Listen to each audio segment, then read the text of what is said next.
வணக்கம். Welcome to கதை திரட்டு audio books. இந்த வீடியோவில் நம்ம என்ன கதை கேட்க போகிறோம்னா, எழுத்தாளர் ஸ்டெல்லா ப்ரோஸ் அவர்கள் எழுதிய மாய நதிகள் கதையின் 7வது பகுதி. நம்ம சேனலை இது வரைக்கும் சப்ஸ்கிரைப் பண்ணாதவங்க சப்ஸ்கிரைப் பண்ணுங்க. பக்கத்தில் இருக்கிற பெல் ஐகானை கிளிக் பண்ணி ஆல்ங்கிற ஆப்ஷனை ப்ரெஸ் பண்ணுங்க. ஸோ தட் நான் போடுற கதைகளை உடனுக்குடனே நீங்கள் கேட்கலாம். வாங்க கதைக்குள்ளே போகலாம். கை கால் கழுவி விட்டு வந்து சாப்பிடுகிற நேரம் வந்து விட்டதா என்று கடிகாரத்தை பார்த்தார் உலகநாதன். சாப்பாட்டுக்கு இன்னும் அரை மணி நேரம் இருந்ததில் எரிச்சலில் பிடரியை சொரிந்தார். என்னமோ இப்போதெல்லாம் அவருக்கு எதற்கெடுத்தாலும் எரிச்சலாக வருகிறது. சின்ன விஷயத்தை கூட சகித்து கொள்ள முடிவதில்லை. ஓய்ச்சல் இல்லாமல் மனசு ஒரு மாதிரியாக அலை பாய்ந்தபடியே இருக்கிறது. இதனாலோ என்னவோ அவ்வப்போது அவரின் இரத்த கொதிப்பு ஜாஸ்தியாகி விடுகிறது. இந்த அழகில் பெண்டாட்டிக்கு தெரியாமல் வேறு இரத்த கொதிப்பிற்கான மருந்து சாப்பிட வேண்டியதாகிறது. உலகநாதனுக்கு அச்சுதனின் ஞாபகம் வந்தது. சிவமதி அச்சுதனை விழுங்கி விடுவது போல சைட் அடித்தது. பரமேஸ்வரியே சைட் அடித்தது போல இருந்தது அவருக்கு. என்னமோ அச்சுதன் அடுத்த வீட்டுக்கு வந்து தங்கி இருக்க போவது ஒரு கெட்ட சகுனமாகவே தெரிந்தது அவரின் மனசுக்கு. அவரையும் அறியாமல் ஒரு பயம் வேறு தலைக்குள் ஊடுருவி பரவியது. எழுந்த வாசலுக்கு போய் எட்டி பார்த்தார். இன்னமும் அச்சுதனுடன் அழகர்சாமி என்னவோ கேட்டுக்கொண்டிருக்க, சிவமதியும் ஆணி அடித்தவள் போல நின்று கொண்டிருந்தாள். சும்மா போகிற மாதிரி அங்கே போகலாமா என்ற எண்ணம் ஒரே ஒரு நிமிஷம் வந்தது. ஆனால் சுய கௌரவம் காலை கெட்டியாக நகர முடியாமல் பிடித்து கொண்டு விட்டது. அப்போது இலை போடட்டுமா, சாப்பிட்றீங்களா என்று கேட்டுக்கொண்டே பரமேஸ்வரி வர எல்லா எரிச்சலையும் உலகநாதன் அவளிடம் காட்டினார். பெரிய விருந்து சாப்பாடு சமைச்சு வச்சிருக்க, கூப்பிட வந்துட்ட, போ வர. உலகநாதன் பாய்ச்சிய சொல் கத்தி பரமேஸ்வரியின் நெஞ்சின் முன்னே குத்தி பின்னே துளைத்து கொண்டு வந்தது. பெருமாளின் 7-8 பெயர்களை உரக்க சொல்லிக்கொண்டே உலகநாதன் சாப்பிட உட்கார்ந்தார். எத்தனைக்கு எத்தனை எரிச்சலாக இருக்கிறாரோ அத்தனைக்கு அத்தனை அவர் கூப்பிடும் பெருமாளின் பெயர்களின் எண்ணிக்கை அதிகமாகும். 2 கரண்டி நிறைய இலையில் வைக்கப்பட்ட கொத்தவரங்கா பருப்பு உசிலியை 5 நுனி விரல்களால் கொஞ்சம் குவித்து அள்ளி உலகநாதன் வாயில் போட்டார். பிறகு சொன்னார், இவ்வளவு எண்ணெய் விடக்கூடாதுன்னு எத்தனையோ வாட்டி சொல்லியாச்சு. உனக்கு மண்டையில ஏறவே மாட்டேங்குது. சீனி கணக்கா உடனே கரையணும் வாயில போட்டா. பூவாட்டம் பொல பொலன்னு உதிரணும். வாய்க்கு ருசியா நீ உசிலி செய்ய தெரிஞ்சுக்கிறதுக்கு முந்தி நான் போயே சேர்ந்துடுவோம் போல இருக்கு. இப்படி சமைச்சாத்தான் டேஸ்டா இருக்கும்னு தைலாக்கா தான் சொன்னாங்க. பரமேஸ்வரி தலையை குனிந்தவாறே சொன்னாள். நல்லா கிழிச்சா அவ. உசிலின்னா என்னன்னு தெரியுமா அவளுக்கு? தைலாக்கா சொன்னாளாம். சரி சரி, ரசத்தை ஊத்து. பரமேஸ்வரி ரசத்தை தெளிவாக ஊற்றினாள். உலகநாதனுக்கு ரசத்தை கலக்கக்கூடாது. ரசம் கூட தைலாக்கா சொல்லி கொடுத்தது போல. ஏன்னா ரசத்துல 2 கல் உப்பு ஜாஸ்தி. சாப்பாட்டு நேரத்தில் வார்த்தைகள் இப்படி அடுப்பில் விழுந்த மிளகாயாகத்தான் வெடிக்கும். இன்று அச்சுதன் விவகாரத்தால் மிளகாயில் காரம் 7-8 கல் ஜாஸ்தியாக இருக்கிறது. உலகநாதனின் மனசுக்குள் அழகிய இளம் மனைவி என்ற பிரேமை எல்லாம் காய்ந்த சுள்ளிகளாகிவிட்டன. பரமேஸ்வரியின் மேல் கொஞ்சம் கொஞ்சமாக ஒரு விதமான பகை உணர்ச்சி உலகநாதனின் மனதில் வேர்விடவும் தொடங்கி இருந்தது. பகை உணர்ச்சி பரமேஸ்வரி மோர் ஊற்றிய போதும் அதன் காரம் மனம் ருசியை காட்டியது. மோரை இன்னைக்கு நான் தாளிக்க சொல்லலையே என்ற குற்றச்சாட்டுடன், எனக்காக தாண்டா கிழவா மோரை தாளிச்சிருக்க என்றுதான் பரமேஸ்வரி நியாயமாக பார்த்தால் திருப்பி வெடித்திருக்க வேண்டும். பாவம், அந்த மாதிரியான சுபாவம் எல்லாம் கிடையாதே அவளுக்கு. அதனால் வெறுமே பல்லை கடித்தபடி, ஆனால் கொஞ்சம் சப்தமாக, எனக்காக தாளிச்சுக்கிட்ட, தாளிக்க கூடாதா என்று கேட்டுவிட்டாள். என்ன சத்தம் கொஞ்சம் ஜாஸ்தியா வருது என்கிற நினைப்போடு மேட்டு விழியை உயர்த்தி பார்க்க மட்டும் உடனே தெரிந்து போகிறது. உலகநாதனும் பரமேஸ்வரியும் நிசப்தமாக ஒருவரை ஒருவர் பார்த்து கொண்டார்கள். நிசப்தத்திற்கு மேல் அப்போதைக்கு கடுமையான பேச்சு எதையும் வைத்து கொள்ள வேண்டாம் என்று உலகநாதனுக்கு தோன்றியது.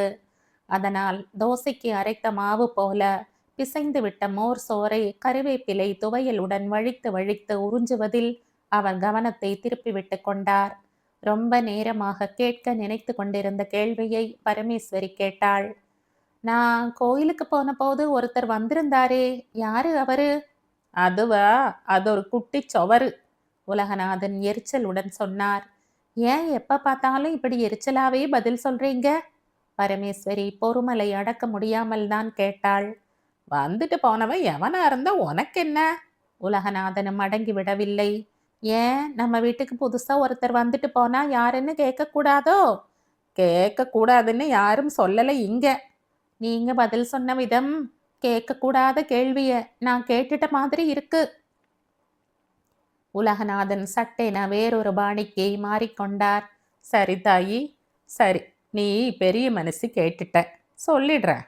வந்துட்டு போனாரே, அவர் குட்டிச்சவரு இல்லை, பெரிய கோட்டைச்சவரு. அந்த கோட்டைச்சவரோட பேரு அச்சுதன். மெட்ராஸில் வேலை கெட்ட நம்ம ஊர்க்காரன் தர்மராசன் ஒருத்தன் இருக்கானே, அவன்தான் இந்த கோட்டைச்சுவரை அனுப்பி வச்சிருக்கான். நம்மளோட அடுத்த வீட்டில் 6 மாதம் தங்கி கோட்டைச்சுவர் ஏதோ ஆராய்ச்சி பண்ண போகுதாம். 10-15 நாளில் மூட்டை முடிச்சோட வந்துடும் அது. இவ்வளவு போதுமா? இன்னும் ஏதாவது சொல்லணுமா? உலகநாதன் இதை சொல்லி முடிக்கவில்லை. வாசல் கதவை யாரோ தட்டுகிற சப்தம் கேட்டது. பொதுவாக இந்த நேரத்தில் வந்து யாரும் கதவை தட்ட மாட்டார்கள்.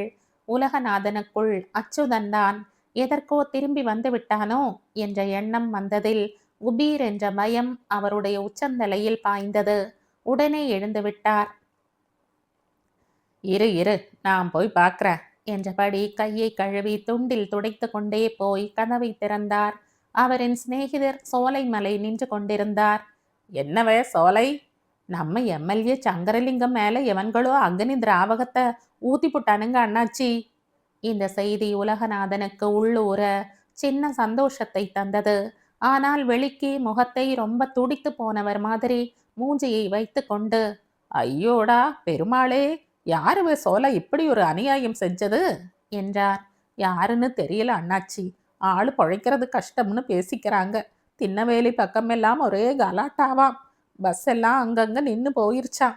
ராத்திரி வந்து மிச்ச விவரத்தையெல்லாம் சொல்றேன். சோலை வேகமாக ஓடிவிட்டார். உலகநாதன் தெருவை பார்த்தார். ஆங்காங்கு ஆட்கள் சேர்ந்து சேர்ந்து நின்றார்கள். உலகநாதனை திடீரென ஒரு பயம் வந்து தொற்றிக் கொண்டது.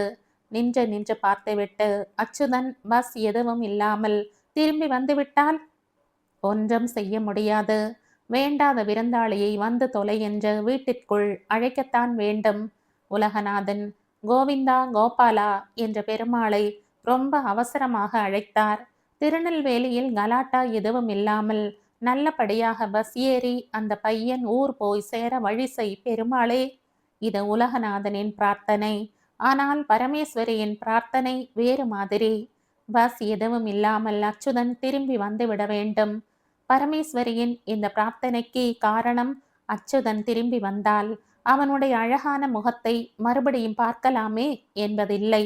அவன் திரும்பி வரும்போது உலகநாதனின் அழகான முகம் போகிற போக்கை பார்க்கலாமே என்பதுதான். ஆனால் பலித்தது என்னமோ உலகநாதனின் பிரார்த்தனைதான்.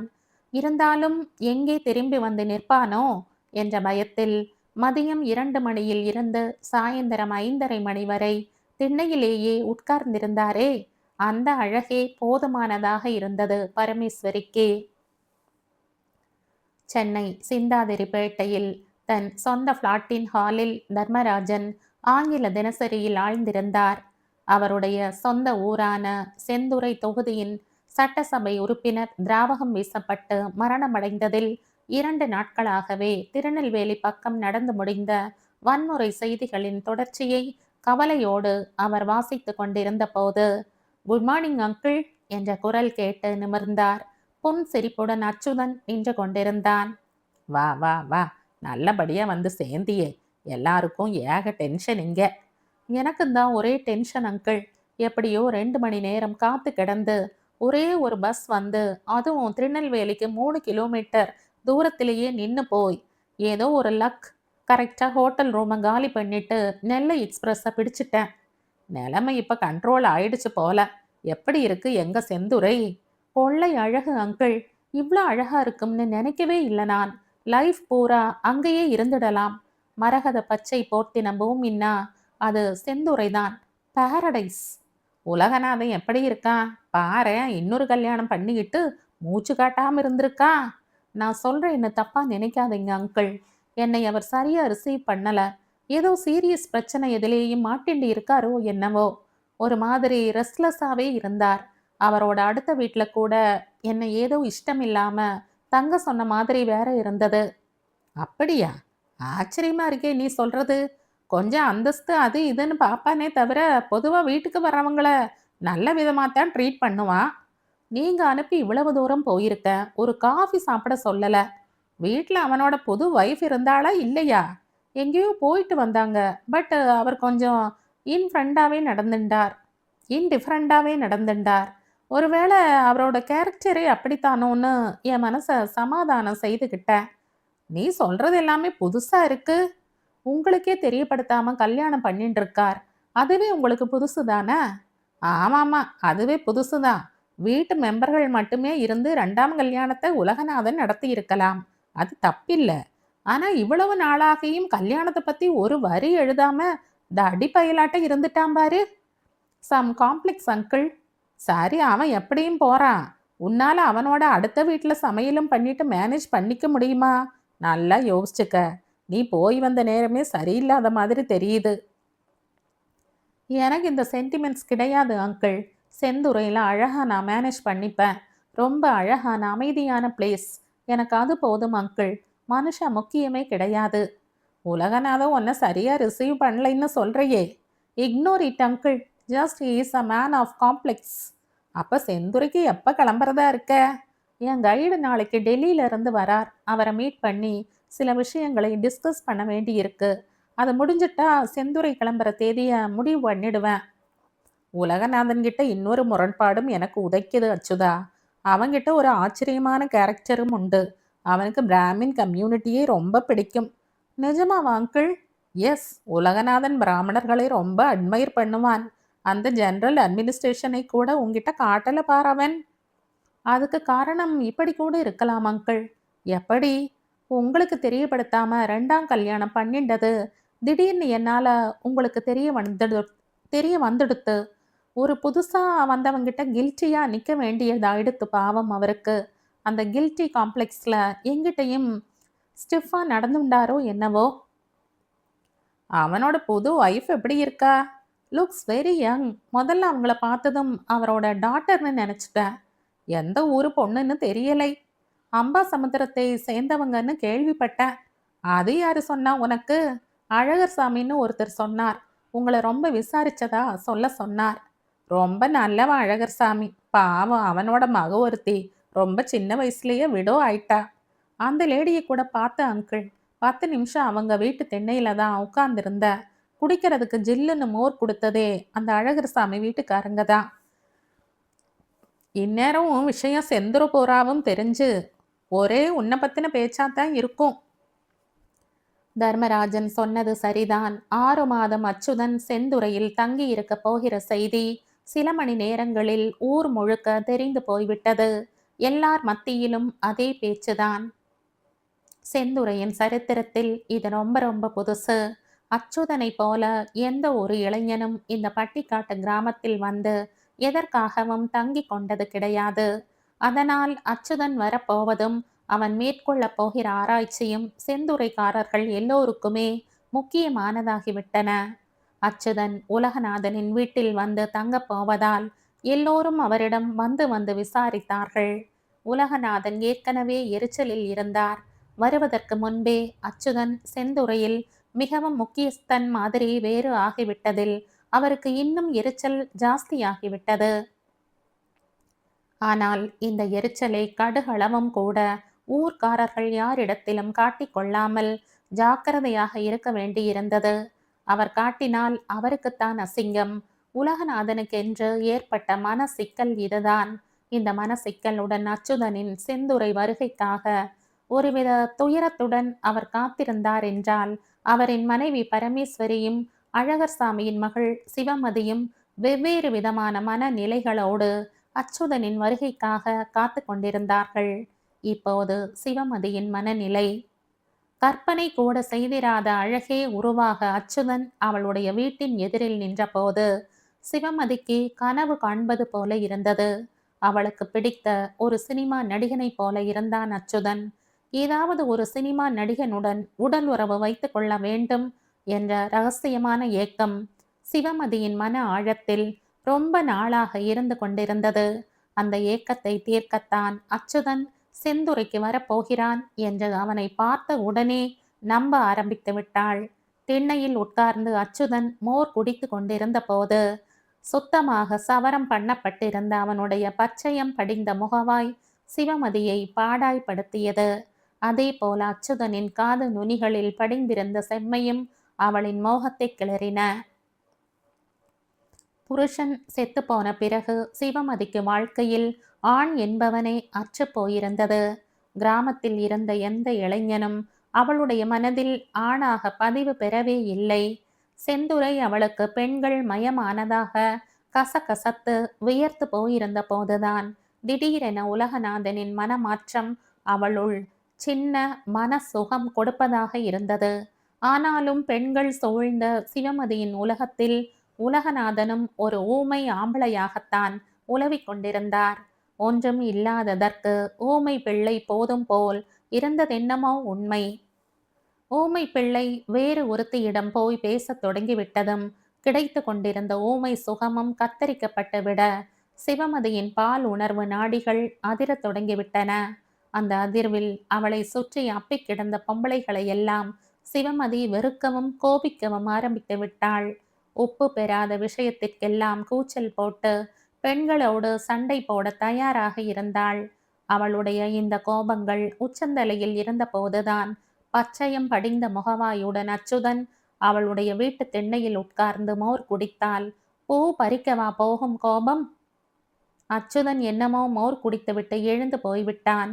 இங்கே இவள் உடம்பெல்லாம் மோக முட்கள் தைத்து போய் கிடந்தாள். சும்மா சும்மா குப்புறப்படுத்து கிடந்தாள். ஈரச் செயலை மாதிரி அச்சுதனை பற்றிய நினைப்பு சிவமதியின் உடம்போடு உடம்பாக ஒட்டி கிடந்தது. அச்சுதன் 6 மாதம் செந்துறையில்தான் இருக்கப் போகிறான் என்ற தகவல் சிவமதியின் முதுகுத்தண்டில் நீர் வழிய வைத்து கொண்டிருந்தது. அவளுடைய உலகத்திற்குள் ஆண் ஒருத்தன் நுழைகிறான். அதுவும் அழகான ஆண். அவனை தவற விட்டு விடவே கூடாது என்று தீர்மானித்தாள் சிவமதி. ஒரே ஒரு முறைதான் என்றாலும் கூட அச்சுதனிடம் அவளுடைய உடம்பை கொடுத்து விட வேண்டும். சிவமதியின் உடலை அவன் கடித்து குதறினாலும் பரவாயில்லை. பால் உறவின் மூலம் அவளை அச்சுதன் படு கொலையே செய்தாலும் கூட சந்தோஷம்தான் அவளுக்கு. இதன் மூலம் சிவமதிக்கு 2 சந்தோஷம். ஒன்று, அவளுடைய கட்டை வேகும்.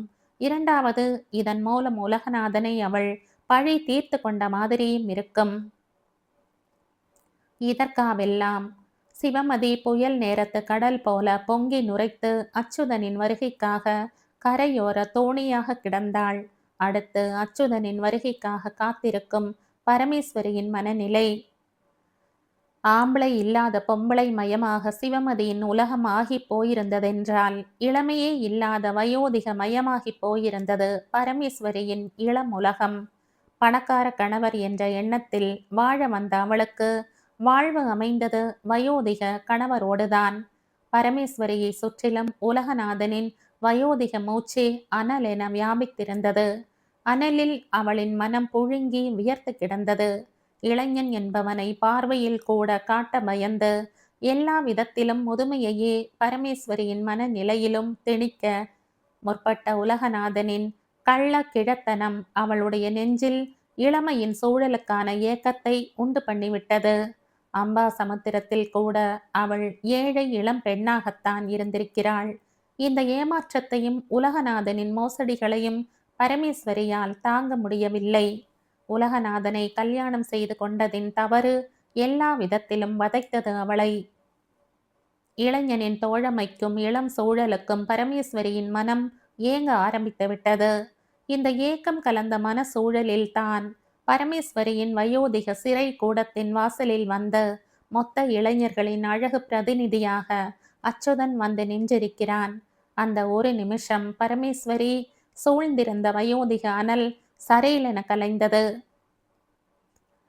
அவளால் கோயிலில் பக்தி வயப்பட்டு நிற்கவே முடியவில்லை. அச்சுதன் யார் யார் என்ற எண்ணம்தான் மனசு பூராவும் புரண்டு கொண்டிருந்தது. உடனே வீடு திரும்ப வேண்டும் போல் இருந்தது. ஆனால் உலகநாதன் பற்றிய அனுபவம் போக விடாமல் தடுத்தது. உடனே அவள் வீடு திரும்பினால் உலகநாதனின் மேட்டு விழிகளின் காக்கா பார்வை பரமேஸ்வரியை குத்தி கிழித்துவிடும். அதனால் வழக்கமாக கோயிலில் எவ்வளவு நேரம் இருப்பாளோ அவ்வளவு நேரம் இருந்துவிட்டே வீடு திரும்பினாள். திரும்பிய போதும் இளமை பிரதிநிதியின் தரிசனம் அவளுக்கு கிடைத்தது. வீட்டுக்கு வந்து போன இளைஞன் யார் என்று ரொம்ப நேரம் கழித்துத்தான் பரமேஸ்வரி உலகநாதனிடம் கேட்டாள். என்ன நடந்தது? குட்டிச்சுவர் கோட்டை சுவர் என்று முதுமை அதன் கிழ நகங்களால் அவளை போட்டு கீறி காயப்படுத்தியது.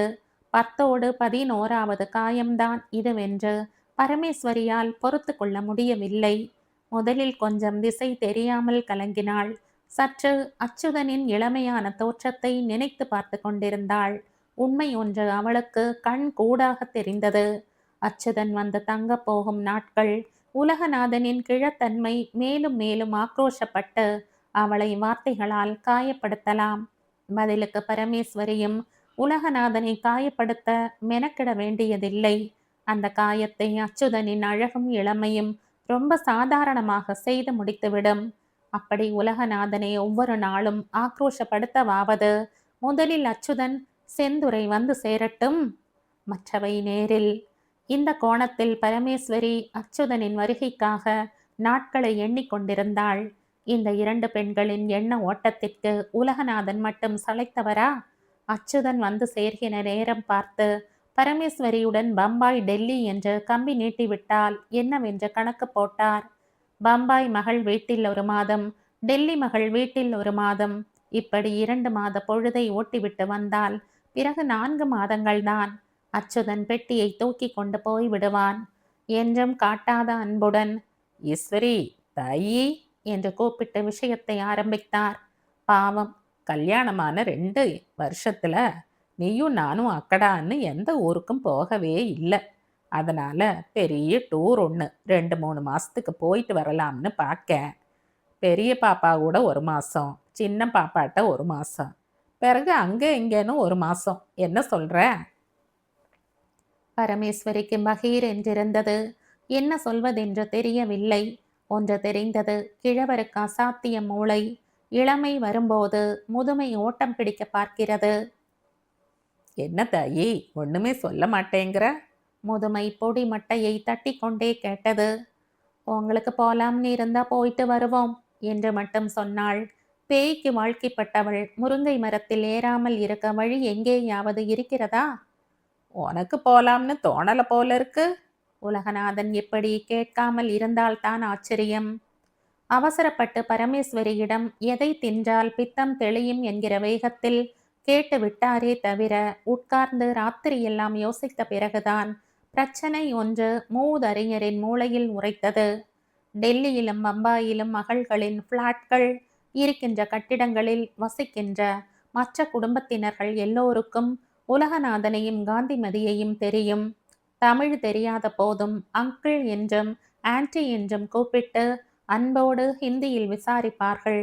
இப்போது பரமேஸ்வரியுடன் போய் நின்றால் அதே சகஜ பாவத்தோடு பேசுவார்களா அல்லது முழித்து முழித்து பார்ப்பார்களா? முழித்து பார்ப்பதோடு நிற்காமல் நாங்கு நேரே கதை போல அங்கேயும் ஏதாவது ஏடா கூடமாக நடந்து விடுமா? அப்படி எதுவும் நடக்காது என்பதற்கு உத்தரவாதம் எதுவும் கிடையாது. உலகநாதன் யோசிக்கவே இல்லை. முன் வைத்த காலை பின் வைத்து விட்டார். பம்பாயிலும் டெல்லியிலும் ஒரே மழையாம். அதனால இப்ப போக வேணாம், இன்னொரு வாட்டி பாப்பம் என்ற வானிலையின் மேல் பழியை போட்டுவிட்டு மீத பழியை பெருமாள் தலையிலும் போட்டுவிட்டார். வரப்போகும் அழகனிடமிருந்து அவருடைய பெண்டாட்டியை பெருமாள் தான் காப்பாற்றி தர வேண்டும். இந்த வேண்டுதலோடு அச்சுதன் வரப்போகிற நாள் எதுவென்று தெரியாமலேயே உலகநாதன் வீட்டு தென்னையிலேயே பழியாக கிடந்தார். ஆனால் அவரை பிடித்திருந்த அஷ்டம சனி அத்தனை எளிதாக்கி விடுமா அச்சுதன் வந்து சேர்கிற விஷயத்தை? அச்சுதன் அசத்தலாக அவனுடைய மோட்டார் சைக்கிளில் செந்துரை வந்து சேர்ந்தபோது உலகநாதன் வீட்டில் இல்லை. நடவு ஆதலால் வயலில் நின்றார். அவருடைய நிலைமைக்கு இப்படியெல்லாம் வந்து வயலில் நிற்க வேண்டியதில்லை. ஆனாலும் உடையவன் நிற்காவிட்டால் ஒரு முழம் கட்டைதான். உலகநாதனின் அபிப்பிராயம் இது. வந்து சேர்ந்துவிட்ட நாற்றுக்கட்டுகளை எண்ணி பார்க்க சொல்லி வெயிலுக்கு குடையை விரித்து அவர் நின்று கொண்டிருந்த அந்த அருமையான முகூர்த்தத்தில் தான் அச்சுதனின் ஹீரோ ஹோண்டா வாசல் கதவு சாத்தப்பட்டிருந்த அவருடைய வீட்டின் எதிரில் கம்பீரமாக வந்து நின்றது. எல்லா வீடுகளிலும் ஆண்களும் பெண்களும் அவரவர் வாசல்களுக்கு வந்து விட்டார்கள். சிவமதியும் வாசலுக்கு விழுந்தடித்து ஓடினாள். மோட்டார் சைக்கிள் அதற்குள் அவள் வீட்டை தாண்டி உலகநாதனின் வீட்டின் எதிரில் போய் நின்றது. என்ஜினை உடனே அணைக்காமல் மோட்டார் சைக்கிள் மேல் கம்பீரமாக அமர்ந்திருந்த அச்சுதனை பார்த்து சொக்கினாள் சிவமதி. சமையல் அறையில் வேலையில் ஈடுபட்டிருந்த பரமேஸ்வரி வேலைகளை நிறுத்திவிட்டு கவனித்தாள். சட்டென்று மோட்டார் சைக்கிளின் ஓசை அணைந்தது. அடுத்த நிமிஷம் வாசல் கதவு சன்னமாக தட்டப்படுகிற சப்தம் கேட்டது. பரமேஸ்வரி வேகமாக போய் கதவை திறந்தாள். அவளுடைய கண் எதிரில் அச்சுதனின் வடிவத்தில் மொத்த இளைஞர் உலகம் நின்று கொண்டிருந்தது. எல்லா ஜன்னல்களும் பூட்டப்பட்டிருந்த வீட்டின் எல்லா ஜன்னல்களும் விரிய திறந்து விட்டார் போல இருந்தது. முதலில் அச்சுதனை பரமேஸ்வரி வணங்கினாளா அல்லது பரமேஸ்வரியை அச்சுதன் வணங்கினானா? வாங்க, உள்ள வாங்க. காத்து கிடந்த அத்தனை உணர்வுகளோடும் பரமேஸ்வரி அச்சுதனை வரவேற்றாள். சார் இல்லையா? அச்சுதன் தயக்கத்துடன் கேட்டான். அவங்க வயலுக்கு போயிருக்காங்க. யாரையாவது அனுப்பி கூட்டிட்டு வர சொல்றேன். நீங்க உள்ள வந்து முதல்ல உட்காருங்க. பரமேஸ்வரிக்கு அவசரம். உலகநாதன் வந்து சேர்வதற்குள் அச்சுதன் வீட்டுக்குள் வந்து ஆற அமர உட்கார்ந்து விட வேண்டும். அப்போதுதான் ஆரம்பமே முதுமைக்கு சூடு பிடிக்கும். நீங்க எனக்கு அடுத்த வீட்டு சாவியை கொடுத்தா கூட போதும் என்றான் அச்சுதன். அதை கூட நான் தேடித்தான் பார்க்கணும். நீங்க உள்ள வந்து உட்கார்ந்துருங்க. பரமேஸ்வரியின் அழைப்பில் இருந்த மென்மையான அதே நேரம் அவசரமான தொனியை கொண்டிருந்த நட்பு புரிந்தது. அந்த நட்பை அங்கீகரிக்கும் விதத்தில் தேங்க்ஸ் என்று சொல்லி அச்சுதன் வீட்டிற்குள் நுழைந்து கூடத்தில் இருந்த நாற்காலியில் களைப்புடன் அமர்ந்து கொண்டான். ஒரு நிமிஷம் இருங்க, இப்ப வந்துருவேன் என்று சொல்லிவிட்டு பரமேஸ்வரி தைலக்கா வீட்டுக்கு போய் தைலக்காவின் மூத்த பையனிடம் விஷயத்தை சொல்லி வயலுக்கு போய் உலகநாதனை கூட்டி வர சொன்னாள். தைலக்காவின் பையன் ஆடி அசைந்து போய் சமாச்சாரத்தை சொல்லி உலகநாதன் வீடு வந்து சேர எப்படியும் அரை மணி நேரமாவது ஆகும். பாவம், முதல் நாளே முதுமையின் மூஞ்சி அஷ்ட கோணலாக போகிறது. பரமேஸ்வரி தைலாவின் வீட்டுக்கு வந்ததையும் போனதையும் தன் வீட்டு திண்ணையில் இருந்து பார்த்த சிவமதிக்கு உடனே புரிந்தது. உலகநாதன் வீட்டில் இல்லை. பாரேன் கொடுமையை.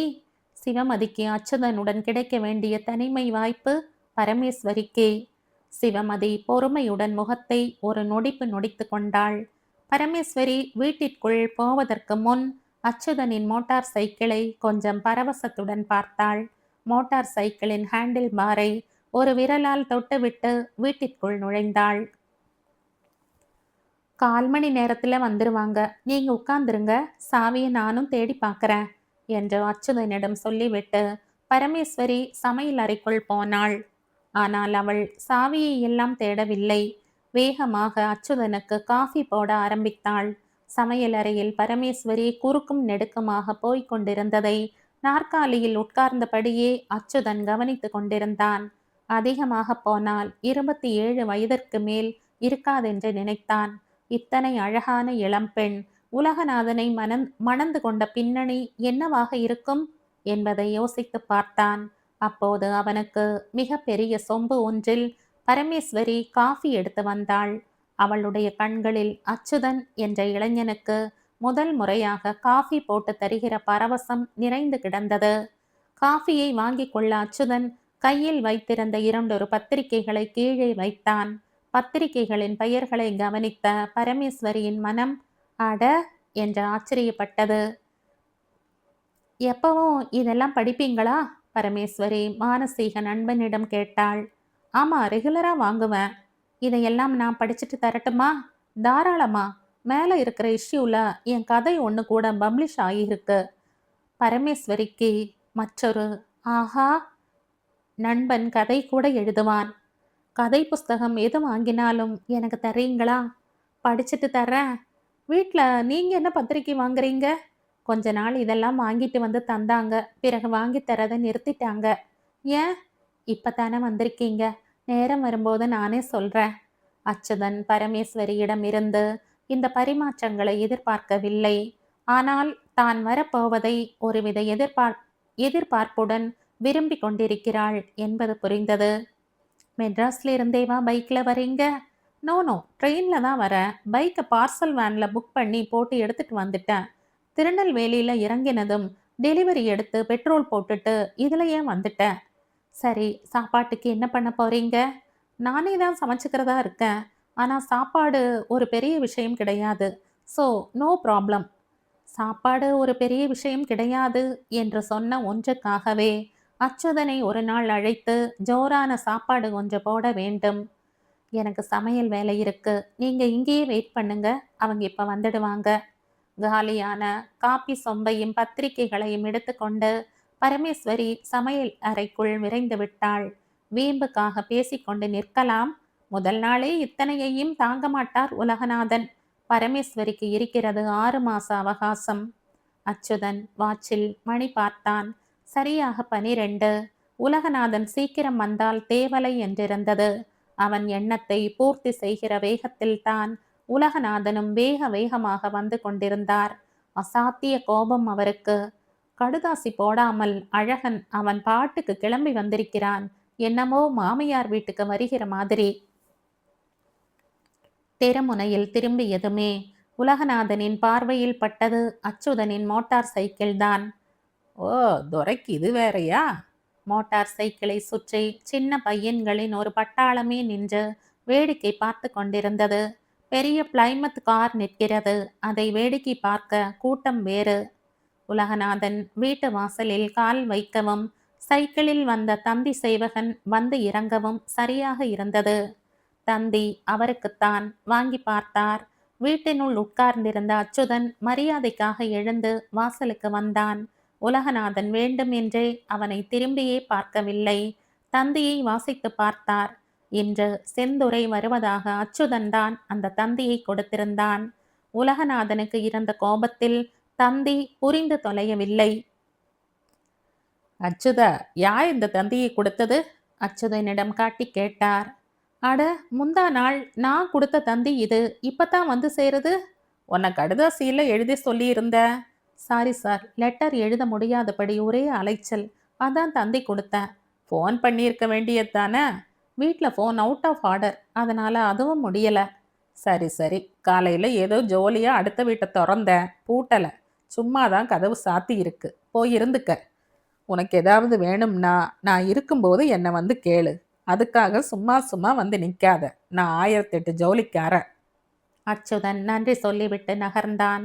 உலகநாதன் வீட்டிற்குள் பரமேஸ்வரி தென்படுகிறாளா என்ற ஒரு நோட்டம் விட்டுவிட்டு வாசலிலேயே விரைப்புடன் நின்று கொண்டிருந்தார். மோட்டார் சைக்கிளை பார்க்க பார்க்க பொறாமையாக இருந்தது அவருக்கு. உலகநாதன் எதேச்சையாக அழகர் சாமியின் வீட்டு பக்கம் பார்த்தார். திண்ணையில் சிவமதி ரொம்பத்தான் ஒயிலாக நின்று கொண்டிருந்தாள். அவரை பார்த்தாலே நொடித்து கொண்டு வீட்டுக்குள் போய் விடுகிற சிறுக்கிக்கு என்று வந்திருக்கிற கொழுப்பை பாரேன். மெட்ராஸ் அழகனை சைட் அடித்து கொண்டிருக்கிறாள். தோளில் கிடந்த துண்டை எடுத்து ஒரு உதறிவிட்டு உலகநாதன் வீட்டிற்குள் எரிச்சலுடன் நுழைந்தார். மெட்ராஸ் அழகன் எவ்வளவு நேரம் வீட்டிற்குள் உட்கார்ந்திருந்தானோ தெரியவில்லை. உலகநாதனுக்கு ஆரம்பமே பிடிக்கவில்லை. ஊஞ்சலில் உட்கார்ந்து கொண்டே ஈஸ்வரி என்ற குரல் கொடுத்தார். அவள் உள்ளிருந்தபடியே என்னங்க என்றாள். காலையில் அவர் சொல்லிவிட்டு போயிருந்த கருணை கிழங்கு குழம்பு செய்து கொண்டிருந்தாள். என்றும் இல்லாத அதிசயமாக குழம்பு வாசனை கூடம் வரைக்கும் வந்து உலகநாதனின் மூக்கை துளைத்தது. இந்த நிமிஷம் உலகநாதன் அந்த வாசனையை அனுபவிக்கிற நிலையில் இல்லை என்பதை சொல்ல வேண்டியதில்லை. இங்க நீ வந்துட்டு போனா தேவலை என்றார். வியர்வையை ஒற்றிக்கொண்டே பரமேஸ்வரி வேகமாக வந்தாள். எப்ப வந்தா அந்த பையன்? எந்த பையன்? பரமேஸ்வரி வேண்டும் என்றுதான் இப்படி எதிர்கேள்வி கேட்டாள். இது இயல்புக்கு மீறினதுதான்.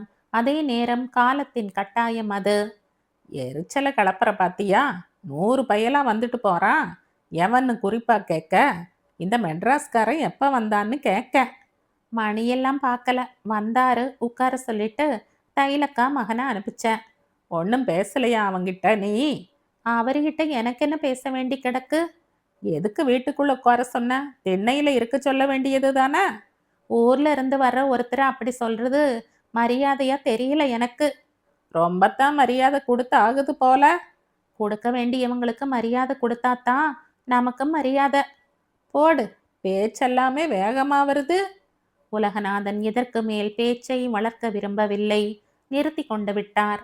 ஆனால் அவருடைய மன இயக்கம் நிற்கவில்லை. அவர் வீட்டில் இல்லாத நேரத்தில் அச்சுதன் வந்துவிட்ட பதட்டமும் பதட்டம் தந்த பயமும் மனசுக்குள் சஞ்சலித்து கொண்டிருந்தது. அவனுடைய மோட்டார் சைக்கிள் வேறு இளமையின் உருவமாக அவரின் பயத்தை அதிகப்படுத்தியது. வாழ்க்கையில் 2 பெரிய தப்பை செய்துவிட்ட வேதனையும் ஏற்பட்டது. முதல் தப்பு பரமேஸ்வரியை கல்யாணம் செய்து கொண்டது. 2வது தப்பு தர்மராஜனுக்காக ஊசி முனை தாட்சண்யம் பார்த்து அச்சுதனை அடுத்த வீட்டில் தங்க வைத்திருப்பது. அவருடைய இந்த தப்புகளால் வேற தப்பு ஏதாவது நடந்துவிடக் கூடாதே. அந்த பயம்தான் பிசின் மாதிரி உலகநாதனின் மனசில் ஒட்டி இருந்தது. பள்ளத்தில் விழுந்து கிடந்த யானையைப் போல இந்த பயத்துக்குள்ளேயே உலகநாதன் அச்சுதன் வந்து சேர்ந்த முதல் நாளே விழுந்து கிடந்தார். அதே போல அச்சுதனோ அடுத்த வீட்டில் பரமேஸ்வரி பற்றிய சில யோசனைகளோடு உலவிக் கொண்டிருந்தாள். 15 நாட்களுக்கு முன்பு அவன் பார்த்த பரமேஸ்வரிக்கும் இன்று பார்க்கும் பரமேஸ்வரிக்கும் இடையில் பெரிய வித்தியாசம் தென்பட்டாற் போல இருந்தது. இன்று அவளிடம் தெரிகின்ற உற்சாகம் அவனுடைய வருகையை ரொம்பவும் எதிர்பார்த்து கொண்டிருந்தால்தான் சாத்தியம். பரமேஸ்வரி அவனின் வருகையை இத்தனை தூரம் எதிர்பார்த்து கொண்டிருப்பதன் காரணம் அச்சுதனின் அறிவில் மின்னல் வெட்டியது.